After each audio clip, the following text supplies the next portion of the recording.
My name is Webster Lincoln, um, and I now feel the time has come for me to run for elected office.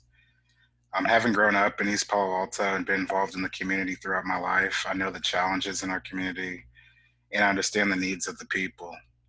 And I want to bring fresh change and fresh ideas and positive change, to East Palo Alto by running for city council. I graduated from San Jose State University, where I earned my Bachelor's of Science in Psychology with minors in Biological Science and Chemistry. In the Biological Science graduate program, my research has been published in top biomedical journals. I've previously worked at the Stanford Research Institute, Merck, and have taken advanced courses at Harvard Medical School. And I currently work as a data scientist at Genentech, where I collaborate to advance digital pathology and personalized healthcare projects that help physicians accurately diagnose disease and match patients to effective therapies. In addition to work, I've been involved in the community, and I've been an advocate for programs such as Build that teach entrepreneurship to high school students from disadvantaged backgrounds, helping them attend college. My goals as a council member is to improve quality of life and housing security for all members in our community. I want to work on initiatives that bring jobs and businesses to East Palo Alto that will employ and hire people within our community and focus on opportunities that fight poverty and homelessness. You said that you support housing for all income levels. So I'm wondering, do you have a percentage in mind? How much affordable housing should there be in East Palo Alto? How much maybe market rate housing? So in terms of affordable housing, I think it should match the demographics. The demographics in East Palo Alto are much different than the demographics in terms of income levels. I'm in San Mateo County. So when you talk about affordable, it has to be affordable to East Palo Alto residents. In terms of percentages, I believe there should be a large percentage of affordable units built. And it depends on the development, but my goal is to maintain the stock that we have, produce more, and to protect it. So right now there's developments going on in East Palo Alto, and we should not have any loss. And that's how I think it should be. But I think it should be like, it should reflect the demographics. Mm-hmm. I don't know if there's a specific percentage, but I would say, that it would have to match the income levels, bottom 25. I would say if it's a new development, at least, a quarter of it should go to affordable, quarter to, Mm-hmm. 30%, and the rest could be market rate. And I think that's how it is right now. Mm-hmm. Yeah. When you're thinking about bringing in more market rate housing, do you want to think about the long-time renters who are already concerned about being displaced? How would you ensure that you're bringing in market rate housing as well? All, as you said, housing of all income levels, but also ensuring that current long-time renters won't be displaced. So the housing problem is not unique to East Palo Alto. East Palo Alto's produced probably more affordable housing than any other city on the peninsula within the past 20 or so years. We need to encourage other cities to do their part. And it's economics at the end of the day, and it's about the jobs to housing imbalance. So in Palo Alto, they focused a lot on commercial developments, whereas they haven't really built much housing for the new workers and the thousands of workers they bring in, to go to Stanford University, or a lot of the big companies, between Palo Alto and Mountain View.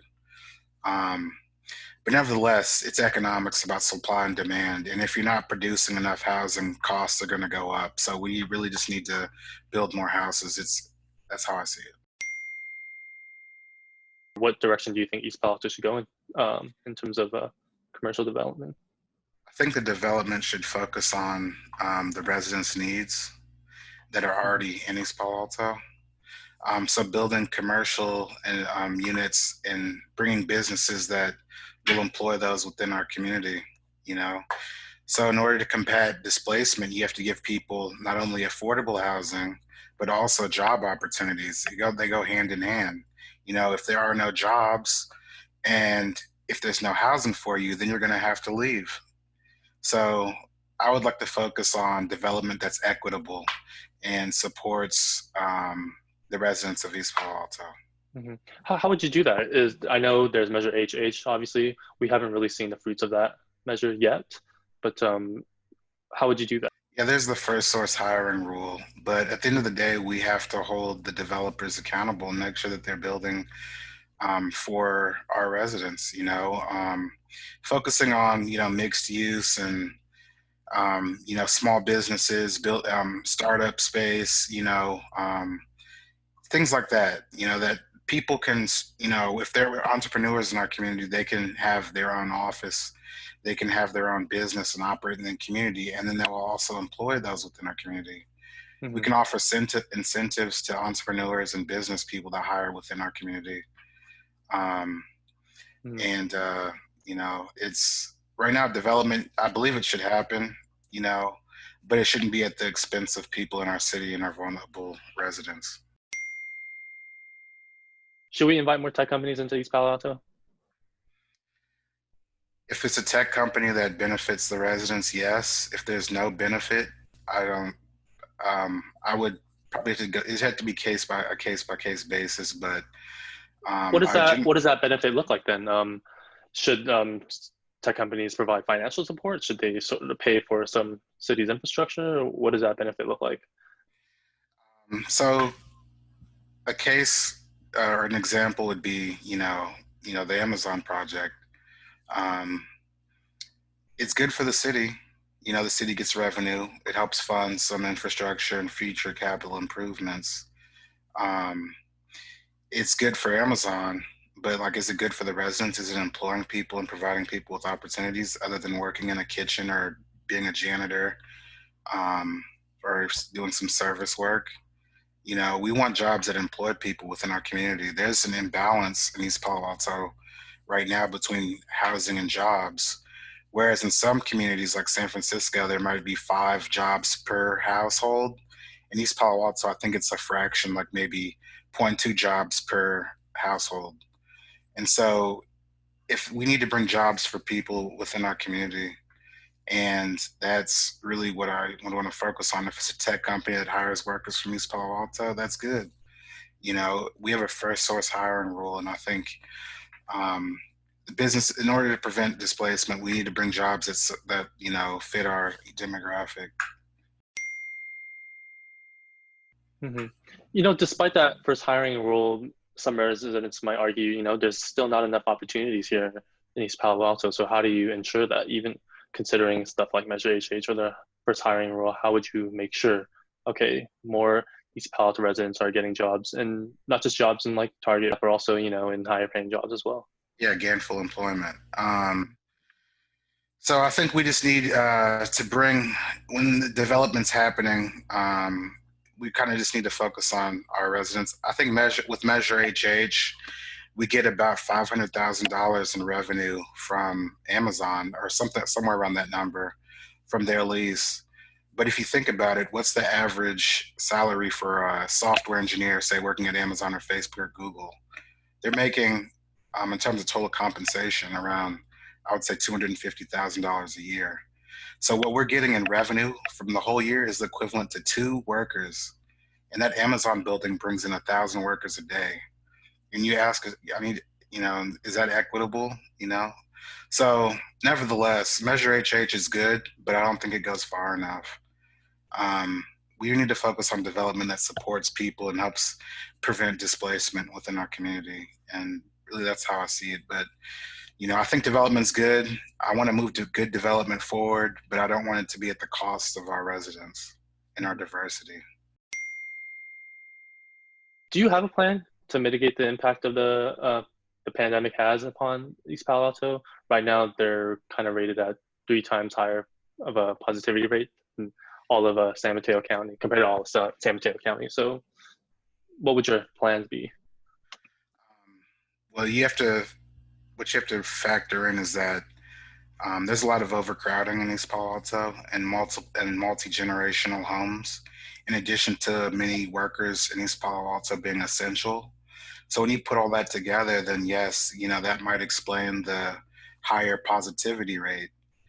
I think we should continue to provide free testing, continue to accurately report statistics, provide resources, free masks, free hand sanitizer, and also improve on public health education in our community. Mm. Um, we really there's not one solution. It has to be really everything um, put together. But I think there's a lot of work going on in our community. There's free testing. They have free sites, but we should continue providing that and encourage people to socially distance and to wear masks whenever possible. Mm. What about plans to guard against the economic impacts? For example, there's many low-income renters who still may not have a job or are working on reduced hours, but they're still racking up debt from without the ability to pay rent. The city's eviction moratorium ended this Wednesday or September 30th. And right now they can only depend on the state's tenant act. So how would you address that issue?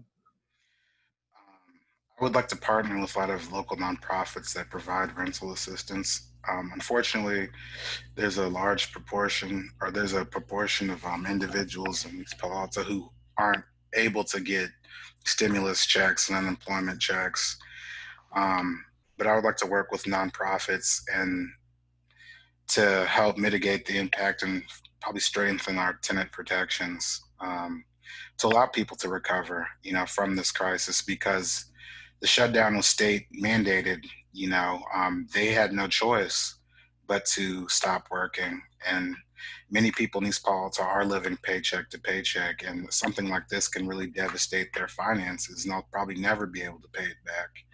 So I'd look into some way to provide financial assistance, whether it be grants, or loans, or even debt forgiveness, and something, a stimulus package. And also, maybe we want to work with the state, to see and explore really all options, keep all options on the table. Because I've lived through a recession and I know what it's like, to almost lose your house. My parents, they struggled in 2008 to 2012, and a lot of people lost their homes, and that's what I don't want to see. Mhm. Do you have any plans to sort of increase resources or maybe strengthen current resources for senior citizens of East Palo Alto? I want to encourage seniors to, be safe because they are at risk from COVID-19.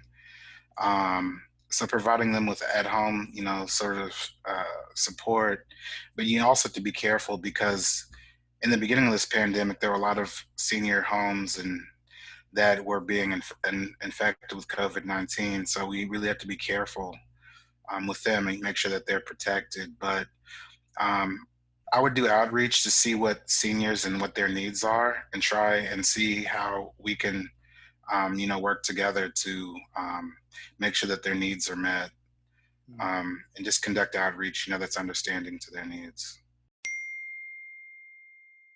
In your opinion, do you think there's enough oversight and transparency between the police department and the rest of the city? Given, the recent developments, George Floyd, Breonna Taylor, and a long history of over policing and police violence, I think we need to take a step back and really look at what is policing, um, what's the need for policing, and what really should police be doing in our communities. At the end of the day, police are here to protect and serve us. If there's a burglary going on or if there's an assault going on, I'm gonna call the police. If someone's trying to rob me or if I see something going on, I'm gonna call the police because they're here to protect and serve the community. But at a certain point, sometimes policing becomes it turns into over policing. And as a council member, I want to focus on moves that significantly reduce interactions between the police force and residents, and really concentrate our resources on, real crime that's happening in the community when it happens. Um, in terms of racial profiling and biases, we can form a task force to analyze police calls and responses to ensure that those profiling and bias isn't factoring into stops and arrests, and also support shifting some responsibilities like traffic enforcement to unarmed civilian employees, um, and also providing police with better training when it comes to dealing with mental health issues, without force. Mhm. Do you think Um, police should deal with mental health calls? um, Not initially, unless it's a life-threatening situation. Mhm. Um, that's one thing that people have been talking about, and I think that we should really think about what our police are responding to. Because we ask a lot from them. If something goes wrong, call the police, call the police, call the police. But is it necessary? Do the police need to respond to someone who's homeless and say on drugs? Like, where should we be? How should we engage that situation? Mhm. Do they need? Do we need to send people to or help people get treatment for addiction? If they're having mental health problems, do they need a counselor, or is we're asking police officers to be counselors and drug abuse therapists, and that's too much. So I would support shifting those responsibilities to other groups or other what do you call it? Other employees, civilian employees. East Palo Alto has a old water system infrastructure. Do you have a plan on how it should be improved, who should pay for it, and how it should be financed? Um, my thoughts on that is that I think when it comes to new development and the people who need new hookups and new connections, they should pay what the amount that their projects necessitate. Um, Meaning, Meaning new developments. So if there's a new building being built and it needs a new connection or it mhm, needs a water supply, they should pay for those infrastructure upgrades that those projects need. mhm, I feel like a lot of residents have already paid their fair share. And I don't support shifting costs onto residents because East Palo Alto is a low income community. Um, so my thoughts are, you know, I would work with the developers to make sure that they're not getting. I want to build bridges between the various utility companies in our community, to make sure that good development moves forward, um, and that costs are kept low, and making sure that things are fair. So mhm. that's how I see it. What about East Palo Alto sidewalks? Do you have a plan to sort of address how to address the lack of sidewalks and lampposts in many parts of the city streets? So I grew up in East Palo Alto, and I remember when it was worse, where there was large potholes in the city. Streets were terrible. Things have improved a lot since the early '90s. But yeah, I mean, sidewalks would be nice, but we have some major infrastructure problems, that need to be addressed first. I think we need to focus on um, what's more important. You know, um, yes, it's nice to have sidewalks in certain neighborhoods. Like I know in the they call it Midtown, there's no sidewalks there. Whereas in the Mhm, gardens they have sidewalks, and in the village they have mhm. sidewalks. But I think So, yeah, it which infrastructure is important then, as you mentioned? sewage, water infrastructure. Our pipes are aging; they need to be replaced. We have, I think, in the gardens, they project due to climate change that 50% of the gardens is supposed to be underwater within the next 50 years. So we need to build levees, things like that, to protect against water level rise. So these are like major things that need to be taken care of. I think first, but sidewalks, they're good to have. But I would, we have a lot of unfunded um, capital improvement projects that need to be done, and I want to focus on getting those things done. And you know, you were talking about water. I think there's a study saying that if a major earthquake comes, East Palo Alto doesn't have an emergency supply of water, and I think they've worked on that. They have a few wells up. But like, see, I'm talking about those things that need to be planned for. We've gotten hit with a pandemic, and the next big one could be coming anytime soon, and we need to prepare for that. So making sure that we have emergency water supply, fixing our sanitary and water infrastructure. Actually, where Um, would you secure emergency water supply for the city? we can partner with um, the local water companies in addition to building emergency tanks. There's two tanks I believe that they've built or are under construction. One behind Home Depot and another one on Bay Road.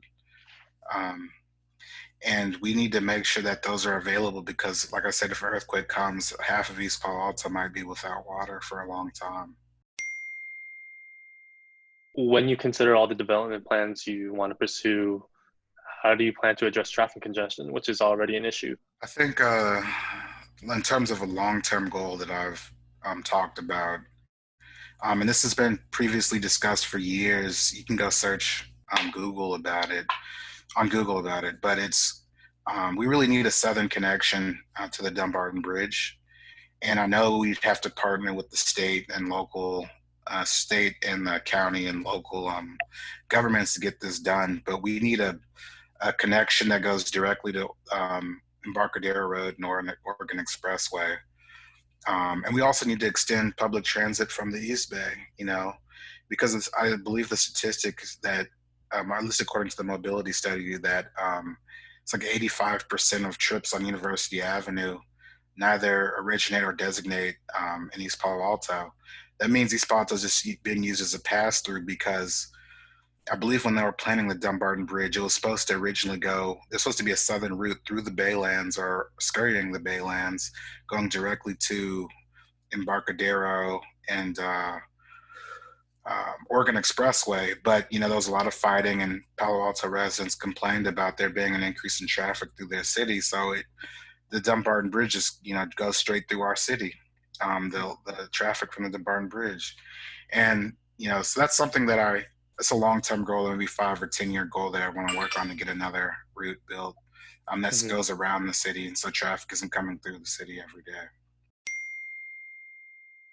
Do you have a plan to better prepare its residents, East Palo Alto's residents with the issues of poor air quality and climate change in general? Yeah, so one of the things I discussed, was that, climate change is real. It's here. We've been having our region has been devastated by fires these past 4 or 5 years. It's like it seems like year after year, there's these devastating fires, and it keeps getting worse. And I think that's due to climate change, and we really need to start taking it seriously. As a council member, there's certain things I can do, and I think when it comes to climate change, it starts at the grassroots. I think we need to form a task force in our city that does an emissions inventory to get a baseline to see how we're doing in terms of our impact, and I'd also factor in um, emissions into every sort of process and all of our decision making, so we can focus on becoming carbon neutral. You know, but nevertheless, we have to set up those committees and those commissions and task force within our Mhm. city to get that done. And I think we have to come together as a region and as a nation and as in the whole world to address these issues. Beyond what the school board can do and beyond the upcoming EPA Art Center, for example, where do you think the city should, or what resources do you think the city should invest in for the youth community? Okay, so what I think is, I work at Genentech. I have a background in science, and this is Silicon Valley. And there's a lot of opportunities at Google and Facebook, but a lot of our residents are left out of those opportunities because the school system hasn't prepared them for those jobs. So there's a lot of initiatives in East Palo Alto. There's maker spaces. There's Street Code Academy. There's a lot of resources that are, that have started up recently to help provide early education in terms of engineering and technology careers. And that's something I want to focus on, and I want to support, and continue to support is a lot of nonprofits within the community that are providing our youth and even with early access to engineering and programming and computer skills. I was able to benefit because I went to Menlo Atherton, and I think my senior year they started having they taught an engineering course through an engineering course, and I was also involved in robotics. I think we were third nationally my senior year. In the nation, we were third.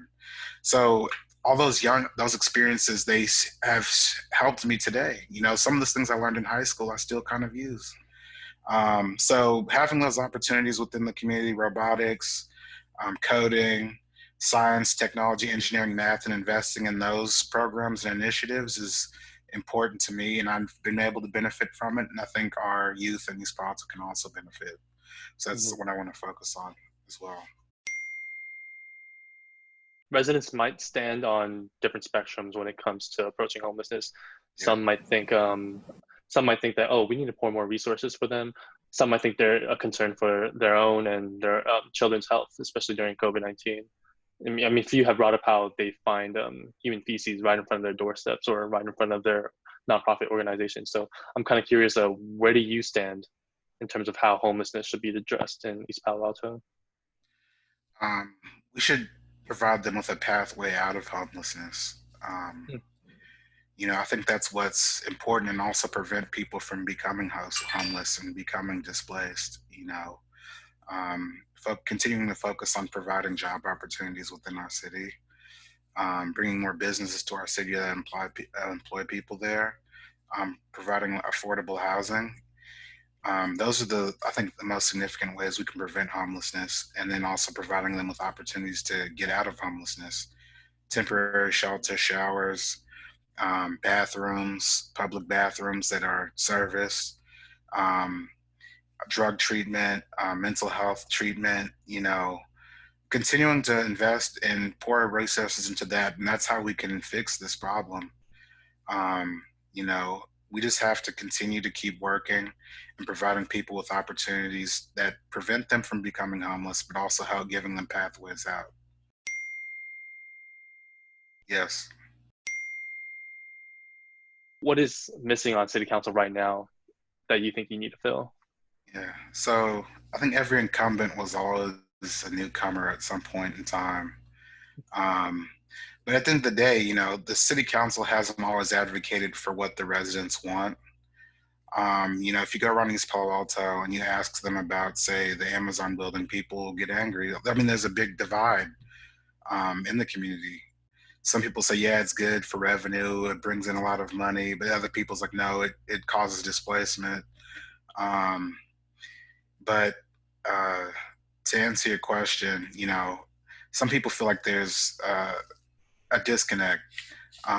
Yes, we need the revenue for our infrastructure projects, but at what cost? And we really need people on the council that do their research, read the documents, and are forward thinkers. Because right now we're in a place where we can negotiate how this development is occurring and moving forward. At the end of the day, I'm running for city council to represent and align with the people. Um, and I really want to support people because I've seen so many people displaced. All my friends that I grew up with have left the community, or if they're still here, it's only because, say, their parents owned a home and they're still living at their parents' house. But I want to make sure East Palo Alto is a place that provides people with opportunities, and allows people to become independent and, at least get on their own feet.